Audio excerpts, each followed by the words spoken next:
कि जब ममता बनर्जी ने 2012 में इमाम भाता का ऐलान किया था सरकार की तरफ से, तो उस वक्त दिलीप घोष की तरफ से हाई कोर्ट में एक केस दायर किया गया था कि सरकार का पैसा, पब्लिक मनी किसी एक मज़हब के हक़ में खर्च नहीं किया जा सकता है। अगर इमाम भाता देना अनकॉन्स्टिट्यूशनल है तो सरकारी पैसे से जगन्नाथ धाम बनाना भी अनकॉन्स्टिट्यूशनल है। ये भी पब्लिक मनी है, इसमें हिंदू, मुस्लिम, सिख, ईसाई सबका पैसा है। आज मेरा सवाल है कि ममता बनर्जी जो कि खुद माइनॉरिटी मिनिस्टर हैं और सिद्दीकुल्ला चौधरी जमायत उलमा हिंद के नेता बने हुए हैं, और तो आज इन लोगों ने इस पर कोई सवाल क्यों नहीं उठाया। पश्चिम बंगाल के दीघा में जगन्नाथ धाम के इनॉग्रेशन के मौका पर बीजेपी नेता दिलीप घोष और ममता बनर्जी की मुलाकात को कांग्रेस नेता अली इमरान रम्ज कैसे देखते हैं? देखिए, दीघा में जो जगन्नाथ धाम का कल इनॉग्रेशन हुआ, जिसमें हमने देखा कि ममता बनर्जी और पश्चिम बंगाल सरकार की तरफ से जो दावत दी गई बीजेपी के नेता दिलीप घोष को, तो ये इस बात को कहीं ना कहीं दर्शाता है कि ममता बनर्जी बीजेपी के सामने घुटना टेकते जा रही है और लगातार बीजेपी की मांगों को वो पूरा करने का काम बंगाल के मुख्यमंत्री बन के करती जा रही हैं।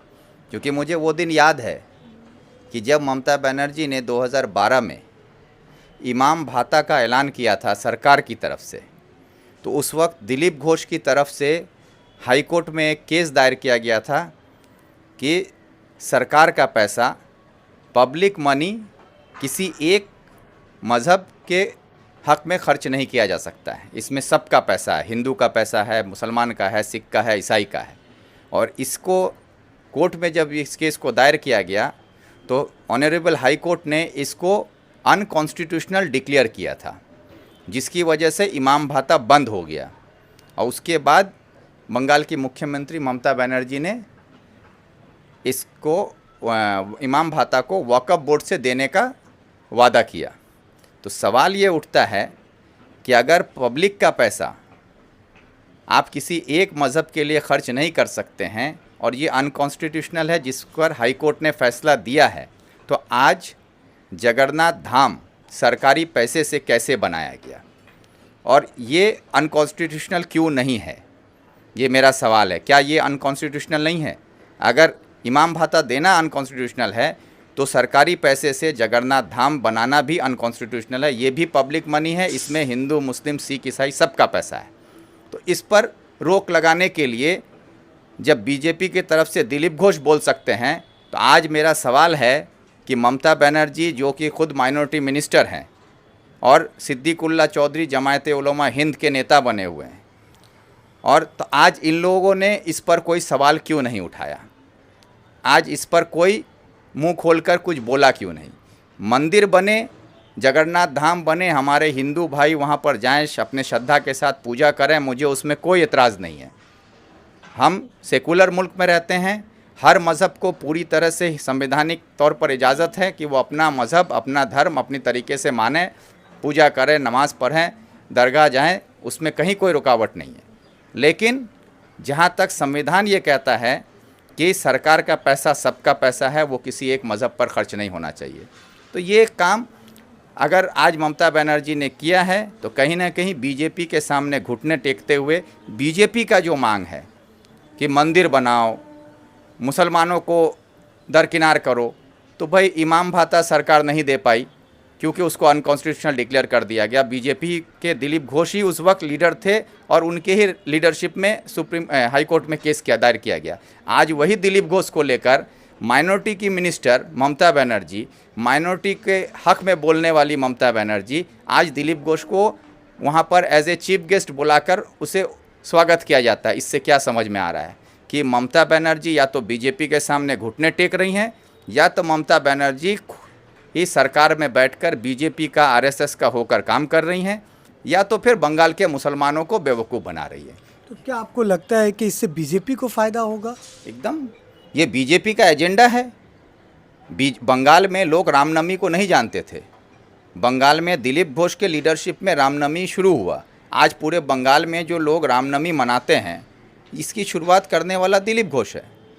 और आज बंगाल में रामनवमी को नए तरह से लाने के बंगाली कल्चर को में रामनवमी नहीं था। हम यहाँ काली पूजा जानते थे, हम दुर्गा पूजा जानते थे। हमारा बंगाल का सबसे बड़ा पूजा होता है दुर्गा पूजा, लेकिन रामनवमी को यहाँ इंट्रोड्यूस करवाया गया पॉलिटिकली दिलीप घोष की तरफ से। उसको आज बढ़ावा देने वाली ये बंगाल की सरकार ममता बनर्जी। दिलीप घोष ने आज शुभेंदु अधिकारी का नाम लिए बगैर उन पर अटैक किया, दलाल कहा, लेकिन ममता बनर्जी के बारे में उन्होंने किसी भी तरह का कोई शब्द का इस्तेमाल नहीं किया। देखिए, आरएसएस की तरफ से कुछ दिन पहले एक उनका अपना जो पत्रिका है उसमें ये बात आया कि बंगाल में ममता बनर्जी की सरकार को रहने से हमको कोई नुकसान नहीं है। ये कौन बोल रहा है? आरएसएस बोल रही है कि ममता बनर्जी के रहने से आरएसएस को कोई नुकसान नहीं है, इसलिए ममता बनर्जी के ख़िलाफ़ हमको कोई सख्त कार्रवाई करने की ज़रूरत नहीं है। उसके अपने अखबार में कहा जा रहा है। तो इसी से ये समझ में आ रहा है कि आज जो दिलीप घोष ममता बनर्जी की मुखालफत में कोई बात नहीं बोल रहे हैं, तो ये आरएसएस का ही एजेंडा है कि ममता को कुछ नहीं करना है। ममता को रखकर बंगाल में आरएसएस को फलने फूलने का रास्ता बना के देने वाली ममता बनर्जी है। इसलिए ममता को खुश रखकर ममता की तरफदारी करते हुए जितना हो बीजेपी को आरएसएस को फैलाने का काम किया जाए, और वही काम दिलीप घोष कर रहे हैं। तृणमूल कांग्रेस के कार्यकर्ता आज जगन्नाथ धाम के बाहर जब प्रेस कॉन्फ्रेंस कर रहे थे तो दिलीप घोष जिंदाबाद, तृणमूल कांग्रेस में आपका स्वागत है, कैसे देखते हैं? अरे भाई, ये तो बोल रहे हैं कि दिलीप घोष को वहाँ पर एज ए चीफ गेस्ट की तरह उनको वहाँ पर रिसेप्शन कराया गया, उनको वहाँ पर बुलाकर फूलों के साथ उनका स्वागत किया गया। हमारे बंगाल के मिनिस्टर और विश्वास वो उनके स्वागत के लिए वहाँ पर खड़े रहे। तो ये तो दिखाई दे रहा है ना कि तृणमूल ये नारा दे रहा है कि दिलीप घोष को तृणमूल वाले स्वागत कर रहे हैं। तो तृणमूल और बीजेपी में कोई फ़र्क नहीं है, ये आरएसएस की बी टीम है। ये बात मैं बार बार बोलता हूँ। लोगों को भले ही समझने में वक्त लगे, लेकिन मेरी बात एक दिन बंगाल के लोगों को समझ में आएगा कि ममता और आरएसएस में कोई फ़र्क नहीं। मोहन भागवत और ममता मिलकर बंगाल में, मोदी ममता मिलकर बंगाल में ये जो कम्युनलिज्म फैलाया जा रहा है, हिंदू मुसलमान का नफ़रत, दहशत, इस माहौल को और मजबूत करने का काम ममता बनर्जी के साए में हो रहा है। लेकिन आरोप तो आप पर है, आप बीजेपी के लिए काम करते हैं, आप बीजेपी की बी टीम है। जब आप 2024 का चुनाव लड़े तो उस वक्त आप चुनाव हार गए, तृणमूल कांग्रेस भी हार गई, आपकी वजह से तृणमूल कांग्रेस को हार मिली। देखिए, ये बात जो लोग कहते हैं ना, या तो वो नासमझ हैं या पॉलिटिकली इलाके के बारे में उनको जानकारी नहीं है। उत्तर दिनाजपुर यानी कि रायगंज लोकसभा सीट जो है उसमें कभी तृणमूल आज तक जीती नहीं है। वो सीट हमेशा से या तो कांग्रेस का या तो सीपीएम का रहा है, वामफ्रंट का रहा है। तो वहाँ कभी तृणमूल थी ही नहीं। 98 में तृणमूल पैदा हुई, उसके बाद से लेकर आज तक तृणमूल वो सीट कभी नहीं जीती है। कांग्रेस का और लेफ्ट का सीट रहा है वो। और पहली बार जब ममता बनर्जी वहाँ घुसी तो वहाँ पर जाकर उन्होंने लेफ्ट और कांग्रेस को जीतने नहीं देकर वहाँ पर बीजेपी को जिताने का काम किया था 2019 में।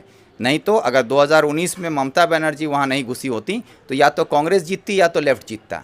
लेकिन 2019 में टीएमसी के वजह से वहाँ ना लेफ्ट जीत पाई, ना कांग्रेस जीत पाई, ना तृणमूल खुद जीती, बल्कि वहाँ पर बीजेपी की एमपी देबोश्री चौधरी वहाँ पर जीती।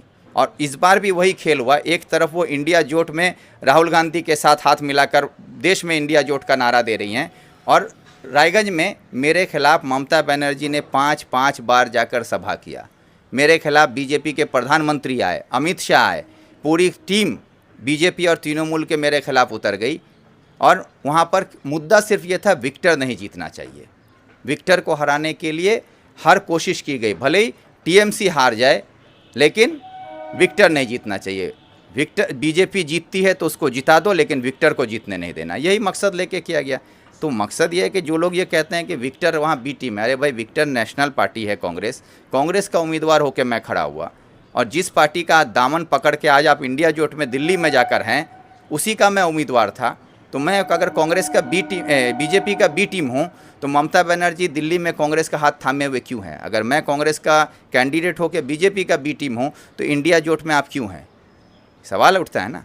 एक आखिरी सवाल इमरान भाई, दिलीप घोष और ममता बनर्जी की इस मुलाकात को क्या देखते हैं? क्या आने वाले दिनों में कुछ बदलाव होगा? क्या दिलीप घोष तृणमूल कांग्रेस में शामिल होंगे? तो अपोजिशन पार्टी को इसको लेकर क्या नाराज़गी है?